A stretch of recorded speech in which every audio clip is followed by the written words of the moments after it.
Gerald W. Brister, and in our little series about life lessons, let's talk about our country a little bit. Something dear to all our hearts.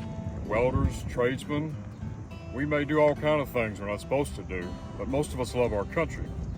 And the Bible says that where the Spirit of the Lord is, there is liberty. What does that word mean? When I looked it up, it means freedom. We always talk about freedom. Well, where does it come from? It comes from the guy that's running everything. There's only two countries in this whole world and all of history that have ever been dedicated to the God of Israel, the God of creation. One was Israel in ancient Bible times. They dedicated their country to God, and they had a theocracy for a good while. The second one, and you probably don't know this, was the United States of America. George Washington was a Christian. I've been to his home. I've stood at the very foot of the bed where he died and looked out on his back porch, sat on it. Same glass in the window, most of it. And I looked across Potomac River and I wondered what thoughts he had in 8 years of a war that he was mostly losing.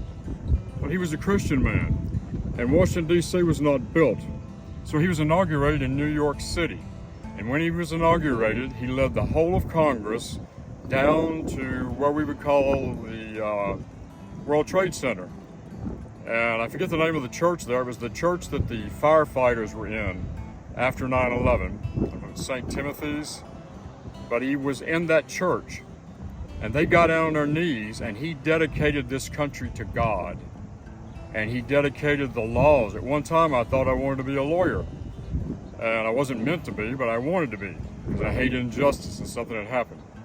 But if I look in the law in the United States, you will find pretty quickly that most of our major laws come out of the Bible. George Washington marches down to this church in New York City. They get on their knees. He dedicates his country to the God of heaven, the God of Israel. And most of our laws came out of the Bible. A speedy trial comes out of the Bible. It says, because judgment is not executed speedily against an offense, men are fully persuaded to continue, right? Don't try that in a small town. It wouldn't work because we had laws. You do something, boom, you're in jail. You do something worthy of death, you died. Well, we've changed in this country. And as we've changed, we are shutting off the spout where the blessings come out.